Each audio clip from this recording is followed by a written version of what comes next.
Sailors' stories told of a Spanish treasure galleon wrecked off Florida 300 years ago. The richest Spanish galleon that ever crossed the pond from Spain. The legendary wealth of the Nuestra Señora de Atocha fed the fantasies of treasure hunters. There's so much treasure on the Atocha, it's incredible. Generations of adventurers schemed and dreamed of discovering her riches. A lot of people thought that Dad was off his rocker. You know, they thought, this guy is living in a dream world. But Mel Fisher set out to find the wreck. It's fun, romance, and adventure. Sunken treasure was his obsession. It gets in your blood and you just can't stop. He set his heart on discovering the millions in gold, silver, and emeralds. Dad told us every day, today's the day you're going to find the treasure. Look at that baby. This is the true story of Mel Fisher's extraordinary hunt for the treasure of the lost Spanish galleon.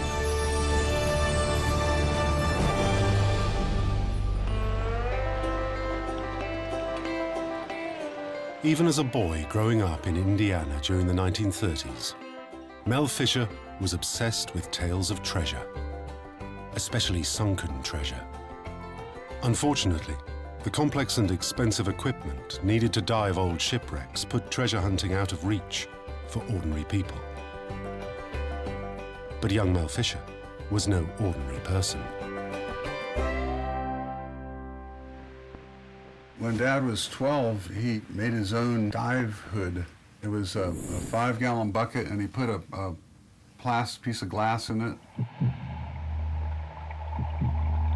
And then he had a hose going up to the surface, and his friend had a bicycle pump. But air stopped coming, and he almost drowned in that lake. But for all his dreams of treasure, by the early 1950s, Mel Fisher was scratching out a living as a chicken farmer, when technology changed his life.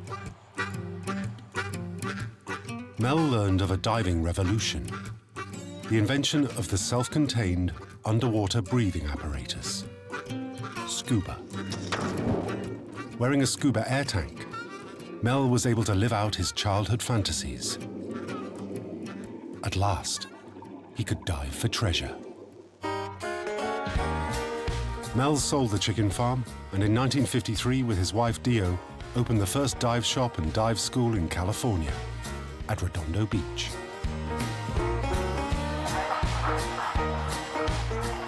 He organized treasure hunting expeditions on wrecks made famous by pirate legend and old tales of sunken treasure. He was like the Pied Piper. Everyone wanted to go with him. Everyone wanted to be a part of it. And he made everything exciting. Mel found no shortage of clients eager to taste the thrill of treasure hunting. It easily becomes an obsession. I found my first treasure when I was 9 years old. And it's a very addictive feeling.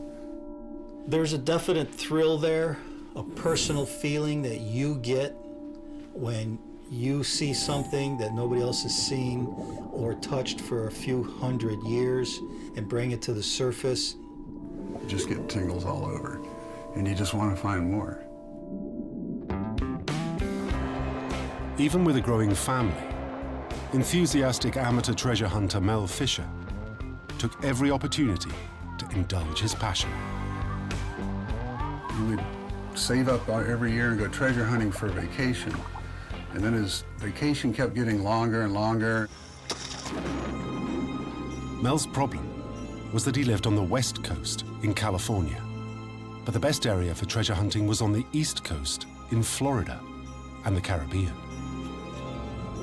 There are more sunken treasure ships there than anywhere else in the world. My father told me that he thought there was a shipwreck about every 100 yards from Havana, Cuba to North Carolina. Of course, they're not all filled with gold doubloons, and that's the ones that he was after.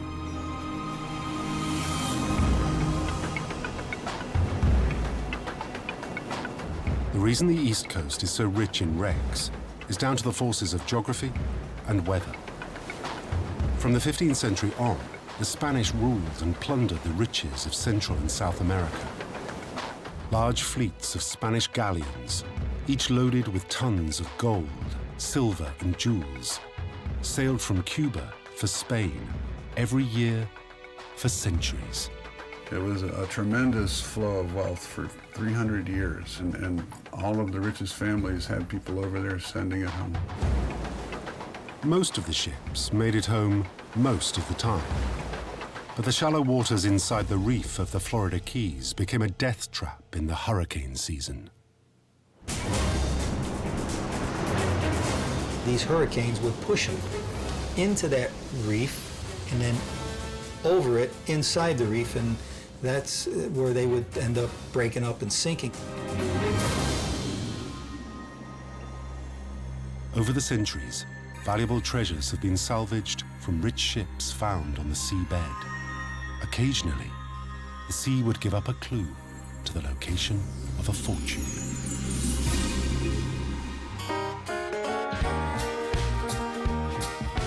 In the early 1960s, gold fever struck in Florida. Suddenly, gold doubloons and silver pieces of 8 began appearing on beaches. They had been finding coins along the beach as they were beachcombing. And they did a little research and found out about this whole fleet of ships that had sank here off of Vero Beach, Florida. The owner of the salvage license for the area believed the coins were from the Spanish treasure fleet that sank in 1715. By now, Mel's treasure hunting reputation had grown, and he was offered half the 1715 treasure if he could find it. For Mel, this was a dream come true. This was his chance to be a full-time treasure hunter, to turn professional. But it meant uprooting his wife and 4 children 2,600 miles from California to Florida. It was a huge gamble. He might find nothing and lose everything. But in 1963, Mel decided to bet everything he had to follow his dream. He gave himself 1 year to strike it rich. They decided they would sell everything and go work for 1 year. And they convinced Fay Fields and 4 other guys all to come work for free for 1 year.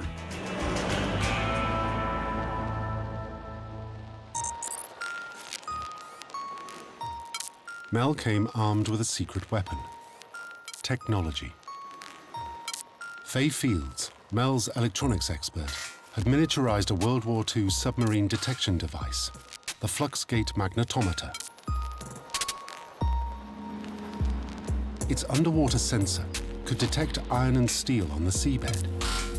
By locating an anchor or even a nail, Mel hoped the magnetometer would be a shipwreck finding machine.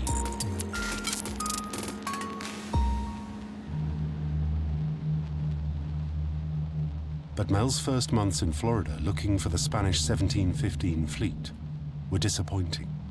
He had a big problem. The magnetometer worked, detecting iron clues, but when the divers went over the side to investigate, the water was so murky they couldn't see their hand in front of their face, let alone hunt for treasure. Dad had a lot of great characteristics. He was an engineer to begin with, so he could always figure out how to solve a problem.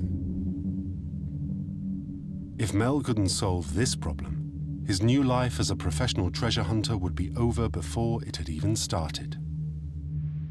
He set to work, finding a way for his divers to see.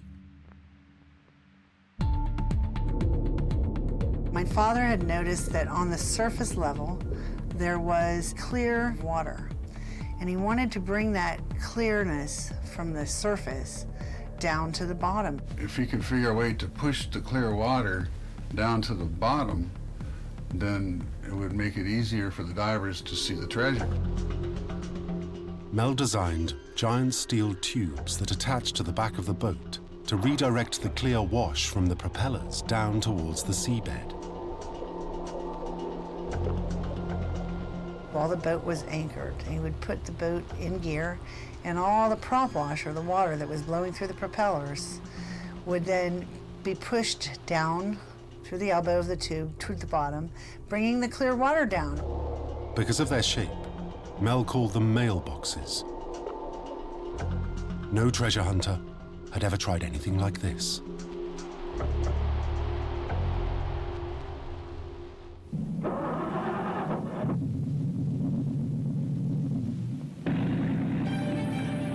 It was a great device. It worked perfectly. It made it crystal clear.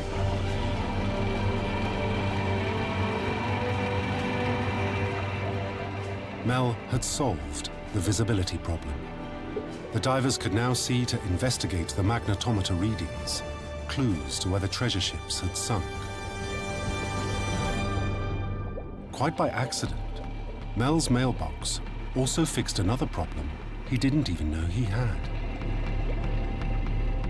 Turned out to have a really nice side effect of digging a big hole real fast. The prop wash, forced through Mel's giant mailboxes, had scoured a wide hole 6 feet deep into the sand of the seabed. What used to take about a month to do, we ended up doing in one day.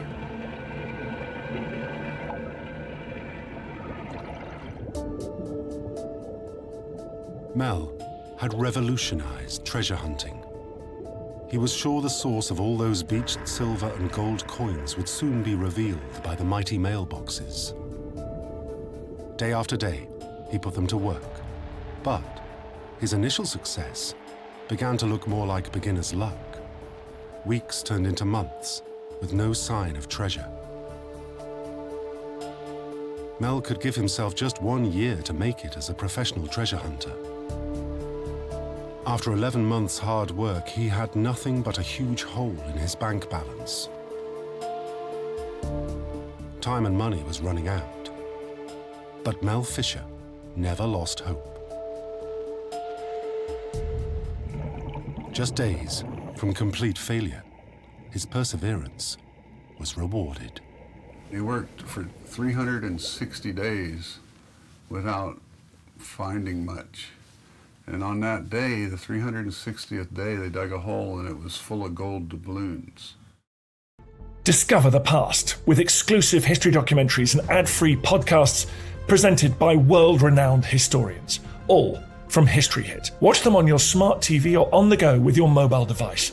Download the app now to explore everything, from the wonders of ancient Pompeii and the mystery of the princes in the tower to the life of Anne Boleyn and D-Day. Sign up via the link in the description. He said he'll never forget it. It was like the bottom was paved with gold coins. Mel's mailboxes had uncovered a fortune.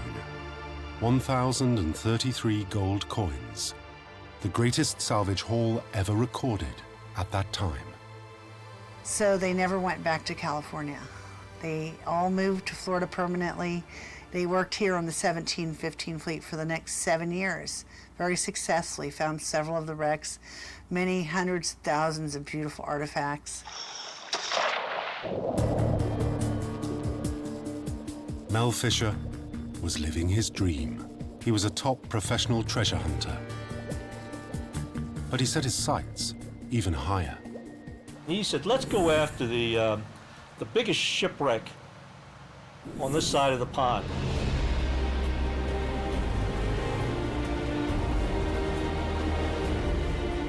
Mel Fisher now had enough money and expertise to launch a quest that would consume the rest of his life. The hunt for the ultimate sunken treasure ship. She was fabulously rich. $500 million in gold, silver, and emeralds had sunk off the Florida Keys, but no one knew where. And Mel was determined that he would find the Spanish galleon Nuestra Señora de Atocha.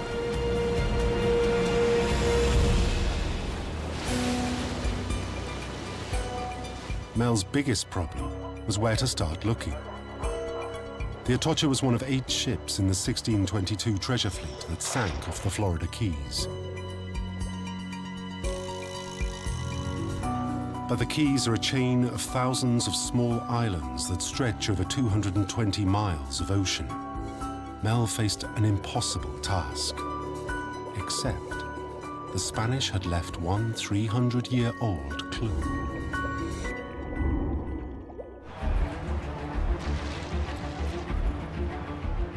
In Seville, Spain, is the Archivo de Indias.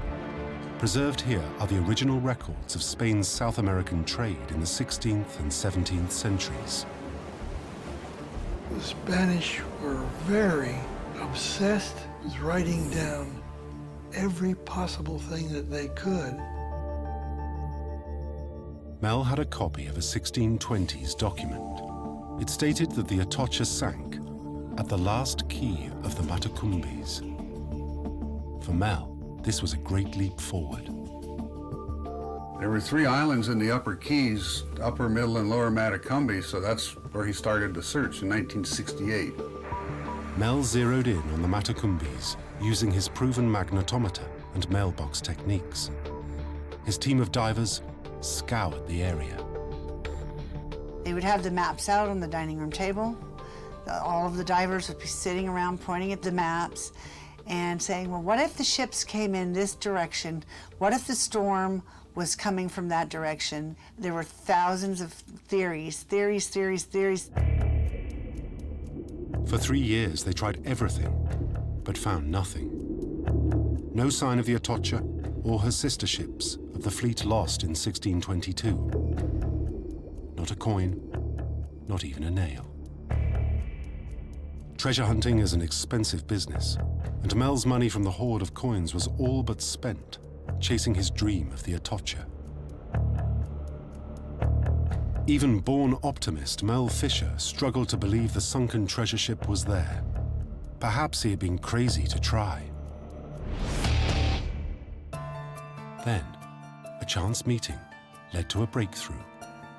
When Mel met Florida historian Eugene Lyon in church one Sunday, he couldn't believe his luck. Eugene was going to Seville to study documents in the Archivo de Indias for his doctoral thesis. He said, aha, please, for my sake, keep your eye on the Atocha, because that's the ship I've been after for a long while. I said, I will. Ever the optimist, Mel hoped that somewhere in the 50 million time-stained pages of Spanish bureaucracy, Eugene would discover a clue to help find the Atocha. And amazingly, there was. In there I found a small bundle wrapped with pink ribbon, which referred to the salvage of the Santa Margarita.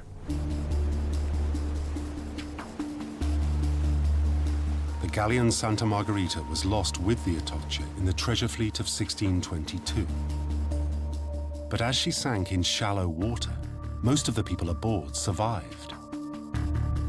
Eugene had discovered an eyewitness account that told how they'd watched the Atocha founder and sink in plain sight. Crucially for Mel, the fragile document gave a location.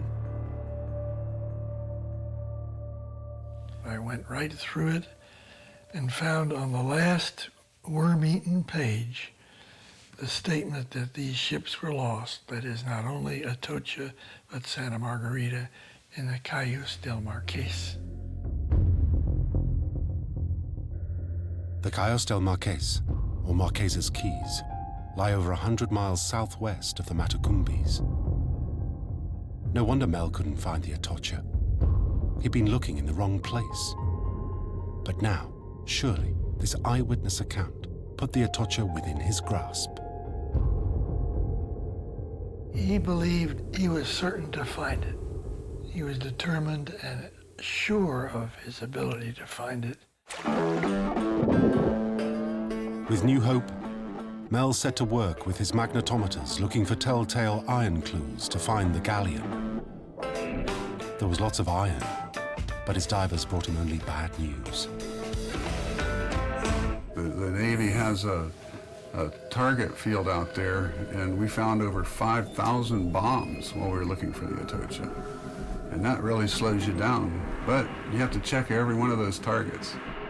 Invariably turns out to be an old bomb casing, you know, or it could be a refrigerator, or it could be any many hundreds or thousands of things that people have thrown overboard their ship. We found an old Volkswagen out there. We even found a train. Month after month, Mel found metal junk, but no sign of the Atocha. Every morning my father would say, "Today's the day." Just kept searching and searching. And most people probably would have given up, but my father didn't. He was determined. Mel had now spent over $200,000 searching and was desperately struggling to keep going. It was really, really hard. There were a lot of times when there was no money. We would have fuel, but no money for food at all. Fuel was more important. Every one of us were expert spear fishermen at the time. And you had to like fish. You really had to like fish.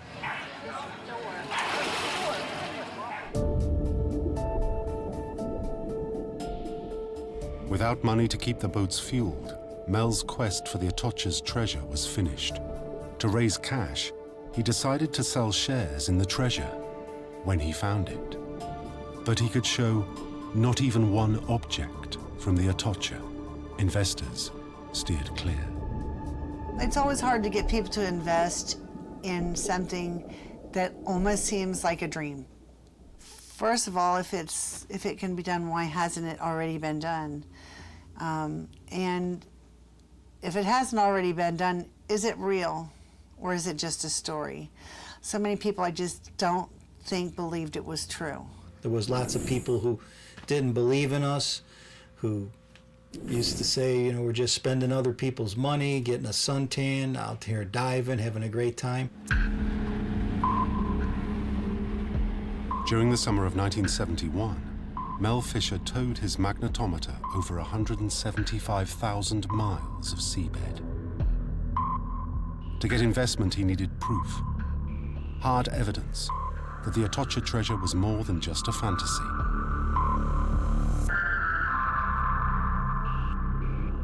Then suddenly, one diver found it. The diver came up and he's yelling and screaming. He says, "There's a huge encrusted anchor down there." The diver's excitement told Mel this could be just the break he needed. But was the anchor from the Atocha? It had the big flukes on it that came like that and then down, and the shaft on it was 17 feet, and it had a big ring around it. So these giant rings like that to tie the ropes on. The ring was so big, even with all of the incrustation, a diver could swim right through it. I mean, that's how big this thing was. The divers saw by its design it was a Spanish galleon anchor. But only Mel was convinced he'd found the Atocha. Do you know how many anchors like that are out in that area? Hundreds, if not thousands, right? But this one, Mel knew it was the Atocha. Dad was sure this was the Atocha. You know, everybody else was like, well, you got an anchor, but you know, you don't know that's the Atocha. And he was sure, he was convinced. Mel is, by the way, the world's greatest, biggest optimist.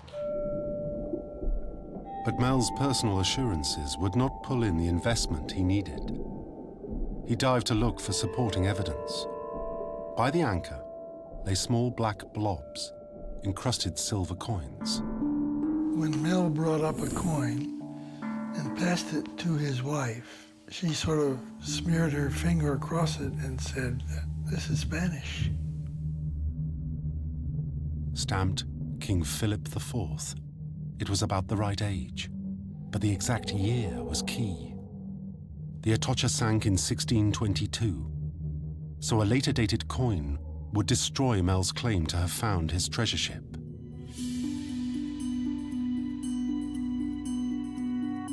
Mel said if we found any dated past 1622 to throw them overboard. The coins were dated from 1616 to 1621. This discovery kept Mel's dream alive. the anchor might indeed be from the Atocha. Next morning, Mel had the prop wash mailboxes blowing sand from around the anchor when a diver saw something glinting. And as he hand fanned the sand, up popped a gold chain. And he held it up and he showed everybody on the boat. I mean, everybody was going crazy. Mel was saved. He couldn't prove he'd found the Atocha, but the gold chain was undeniably treasure. He enjoyed using it, along with his infectious personality, to spread gold fever. When he was trying to give somebody gold fever, he would take that chain off and just slowly dribble it into their hand and tell them how gold never tarnishes, it doesn't rust, it doesn't turn yellow, it just shines forever, as he slowly lowered the chain in their hand. My father loved to see the look on people's face when he would take that 6-foot-long gold chain and dribble it into their hand. Now, he wouldn't let them put their arm on a table or on an armchair. He would make them hold their arm out into the air so you could see their hand going down because it was very heavy. And then at the last 6 or 8 inches, he would drop it. Everybody that put it on or held it in their hand smiled. And my dad loved to make people smile. They'd grab that chain and they'd have gold fever. And then they might give us some money to go look for treasure. With the gold chain and silver coins as evidence, potential investors began at last to believe that Mel Fisher might actually be on the trail of $500 million in gold, silver, and jewels. Mel did raise enough money to keep going, but anyone expecting a quick return would be disappointed. It was like the Atocha would tease us. There was a little hair, and we would think, oh, this is it. We found the anchor, so, the rest must be right around it. We'll just dig all around the anchor, and of course, it'll all be laying there. And it wasn't. By examining the last moments of the Atocha in the hurricane of 1622, Mel hoped he'd find clues leading him to the riches in her hold.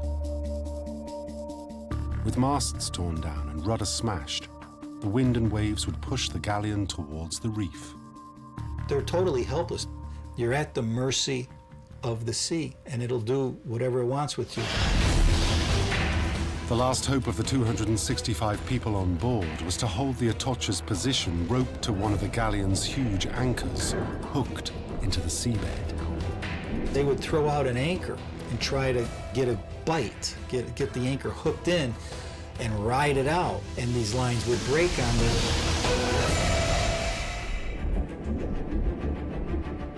To Mel, the anchor he discovered was like a signpost, literally pointing the way to the shipwreck. It will tell you the direction of the ship and where it's sunk.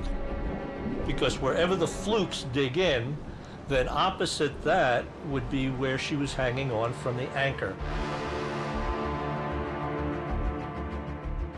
The anchor pointed northwest, so when the rope parted, the Galleon was driven by the weather to the southeast and sank.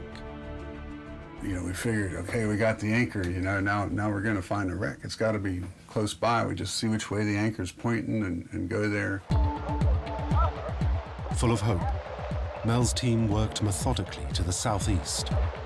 They found some silver pieces, and Mel's eldest son, Dirk, even uncovered a very rare navigator's astrolabe, amazingly still in working order.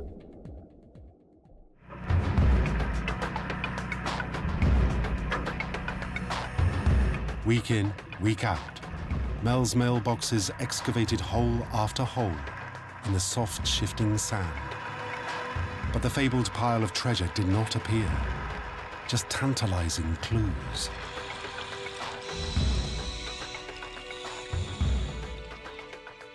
These are all empty holes, and all of a sudden we came across all this purple represents silver coins. There's quite a few coins were found right there, and this orange represents lead musket balls. More empty holes than anything.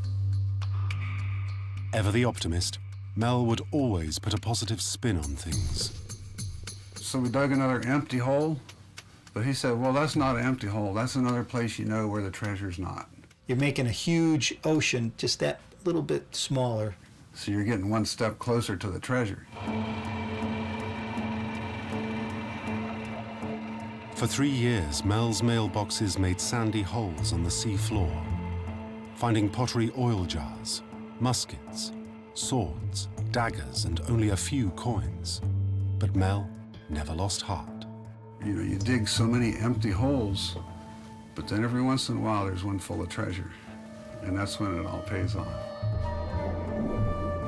In one day, the 25th of May 1973, just 200 yards from the anchor, Mel's team recovered 1,460 Spanish silver coins.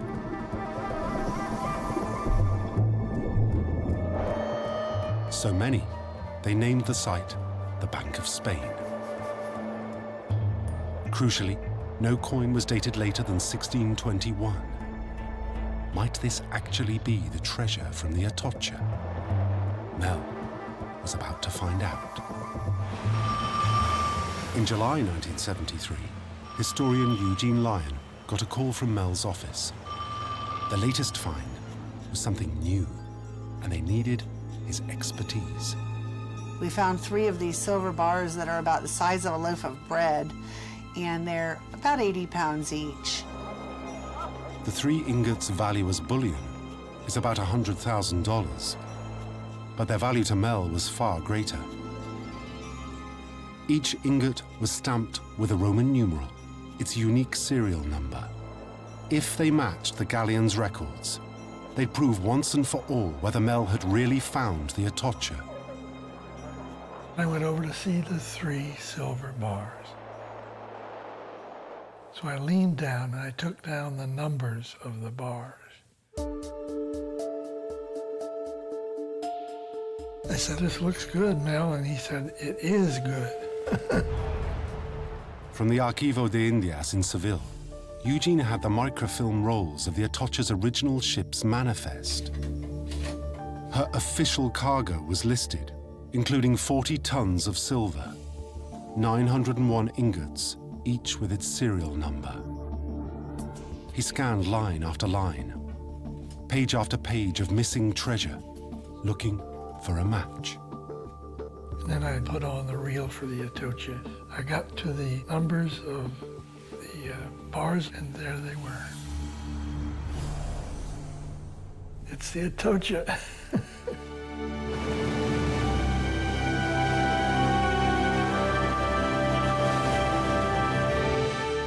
Mel had triumphed, convinced the skeptics, and silenced his detractors. From that point on, we knew that, we had the Atocha, without a doubt. The ship's manifest also revealed that 3 silver bars was just a tiny fraction of the Atocha's motherload of treasure. There were 898 more bars and gold and jewels out there somewhere. What Mel didn't realize was that the Galleon's treasure lay scattered and buried over miles of seabed.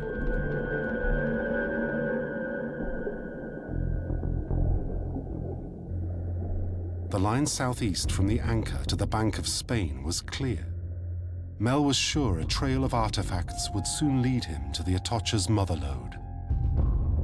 He pictured a long wall of 900 silver bars, topped by the ship's fallen bronze cannons.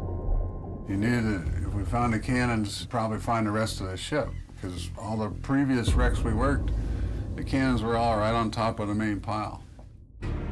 Mel knew from the Atocha's original documents that on deck above the silver bars, she carried 22 of the prized bronze cannons.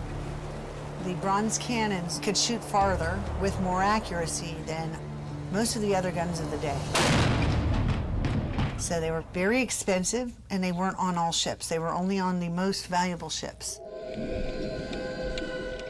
But in all his years of treasure hunting, Mel had never found one.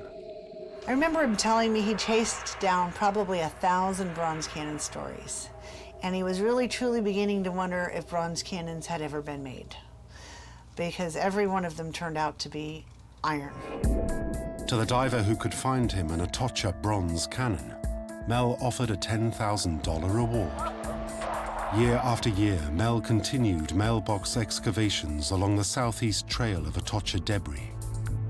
Mile after mile of largely empty holes, he found no sign of a cannon or the hoped-for motherload. It is, you know, the cliche looking for a needle in a haystack, but I think it's even harder than that because the haystack is 10 miles long. It's not just a stack of hay, it's a 10-mile-long pile of hay. By July 1975, Mel's son Dirk, now captain of the dive boat Northwind, had had enough of creeping along the seabed and decided to strike out on a hunch. Dirk had an idea that if you lined up the anchor with the Bank of Spain and just followed that line out to sea, that you should be able to find the Atocha main pile. And he decided, well, I'm gonna just skip this whole space and jump way out there. Diver and underwater cameraman Pat Klein was aboard the Northwind with Dirk. So he sticks on his mask and fins, and he dives down, and all of a sudden we hear this scream. And the first thing that comes to everybody's mind is, there's sharks out there, they got them. But when you look closer, you see him doing this, oh, over here, over here. He had the biggest smile on his face you'd ever seen.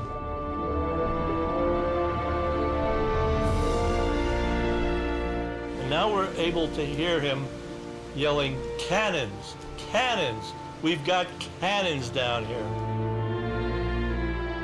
Sure enough, when we got down there, there were these 5 beautiful bronze cannons sitting right on top of each other. Dad was on cloud 9. Finally got his bronze cannons. Mel believed he was just a step away from the richest salvage haul ever recorded. Oh yeah, we thought for sure that was it. We'd hit the big pile, and the next day we were gonna find the rest. But just as Mel and his team were celebrating Dirk's triumph, disaster struck. The Fishers had a shipwreck of their own. The Northwind sank in the night. Dirk, his wife Angel, and diver Rick Gage all drowned. Mel had paid dearly for his dreams of treasure. If there was ever a time in the entire search for the Atocha where my father might have thought, ever even considered about giving up, it would have been right after the tragedy with Dirk and Angel's death. In their grief, Mel and his family stopped the search for the sunken treasure and thought long and hard about whether to continue at all. You know, Dirk gave us a great clue by finding those bronze cannons, and it pointed us in the right direction of where to go look for the main pile. It was his life's work, so yes, of course we would go on. 2 months passed before Mel was ready to restart the hunt for the riches of the Atocha as a memorial. It actually increased our determination. We're going to find it for Dirk. Mel raised the Atocha's bronze cannons, expecting to find the motherload of 900 silver bars underneath, or maybe close by. But there was no sign.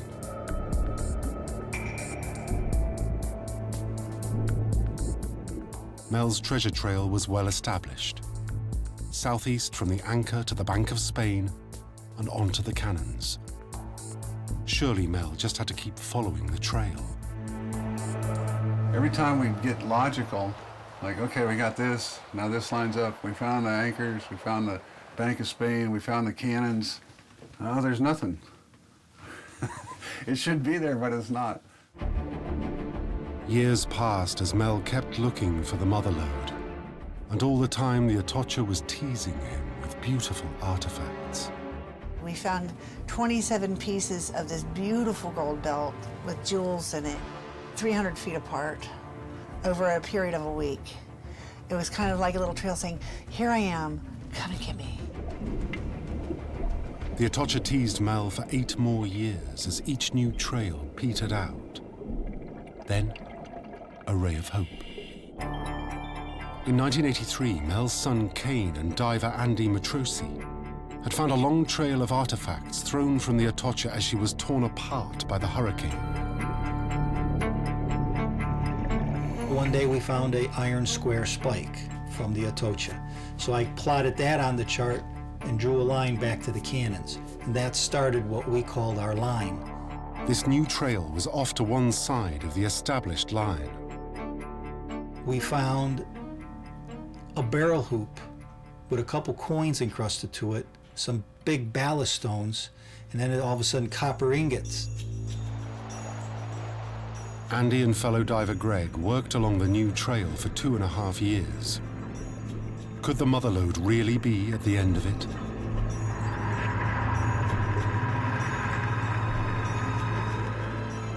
And we found hundreds of silver coins, silver plates, more copper ingots, silver spoons, a wonderful variety of treasure. Now we're flying high now. The next day, July the 20th, 1985, Andy Matrosi made a dive he would remember for the rest of his life.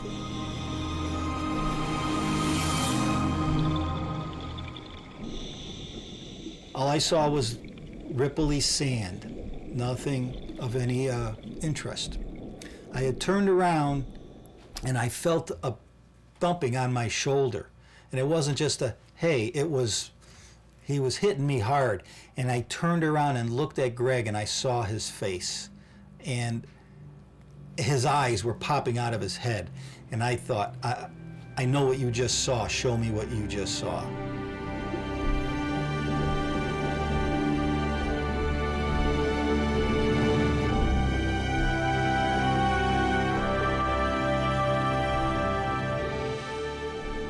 A wall that stood like 3 foot tall. It went for 75 feet and was about 20 feet wide, was the motherload of the Atocha. And that what I was looking at was silver bars. This time, it wasn't just 2 or 3 silver bars, but hundreds, just as Mel had imagined.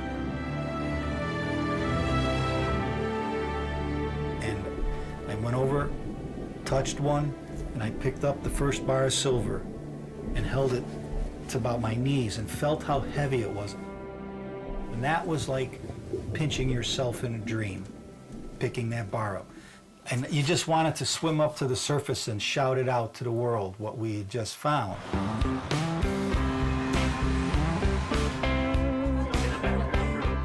This was the moment Mel Fisher had been dreaming of for over 16 years.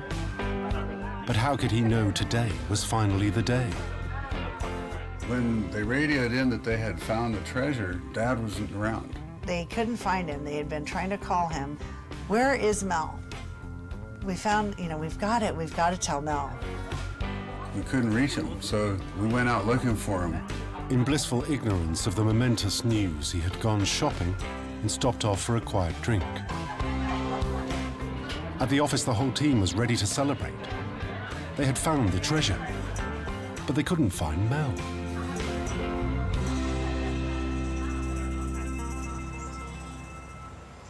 We just finally called the radio station and said, Mel, they found the motherload. He's got to come to work right now.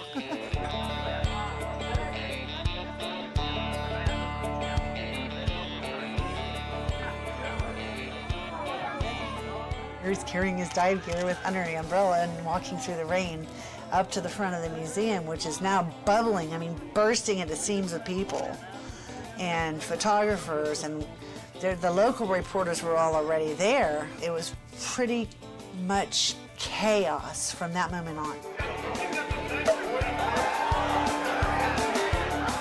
He had a smile on his face for about a week. It didn't go away. Here we are in July 20th, exactly 10 years to the death of my brother. And Kane called on the radio and said, "Dad, put the charts away, I've got it. I've got the motherload." And it was actually 10 years to the day of the accident that we found the main pile. So I think he was up there helping us. I got to be the individual to tell Mel what his dream looked like. Hello, Mel. Got a pile of silver bars, and it's like a reef. There's bars scattered all in the reef. And I said, "It's more beautiful than you ever told us it would look like, Mel." We were kind of awestruck at first. I've been doing it most of my life, looking for this one wreck. And all of a sudden, there it was. The initial reaction was, what are we going to do now, you know? And it was still kind of surreal, hard to believe. Because after hearing "Today's the Day" every day for 17 years, it kind of is like a boy crying wolf.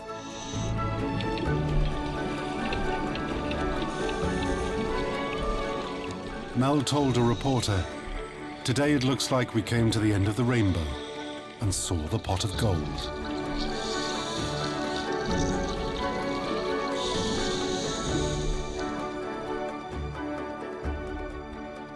Everybody wanted to shake your hand. Everybody wanted to give you a hug. Everybody wanted a free piece of treasure. "Got any gold coins you're giving away today?" There was people claiming to be related to me that I had never met in my entire life.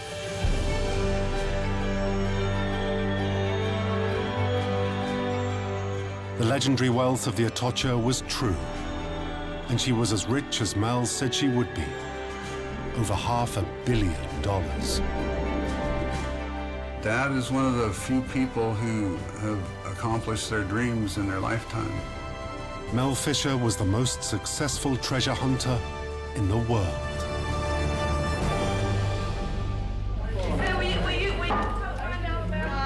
This one is 88 pounds. Ooh, that's a big one. In just a few months, Mel had over 80,000 pounds of silver and gold, 30 chests full of silver coins, and 350 uncut emeralds piled up in his museum.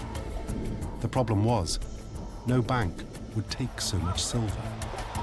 In the first year, we had this whole museum, this whole floor with stacks of silver bars. We could only stack them about 5 deep because otherwise it would break through the floor. Mel Fisher followed his dreams, succeeded in his quest, and lived to enjoy his good fortune. He died in 1998, surrounded by his family. He never stopped working on the Atocha, as he believed there was twice as much treasure left undiscovered. His family continues his treasure hunt today. We're still looking for the rest of the mother lode that we haven't found yet.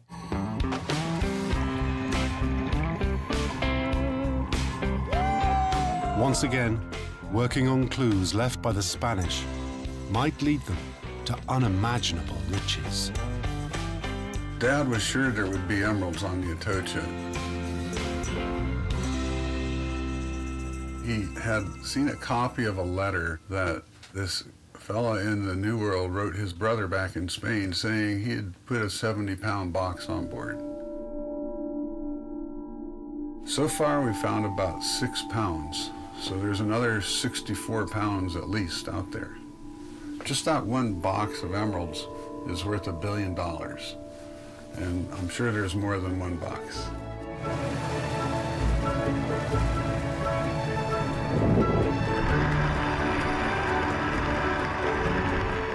To me, it's something I always say is you just got to keep looking, and we'll find it. It's out there. We're just going to go find it. And I think we're going to find it today. Today's the day.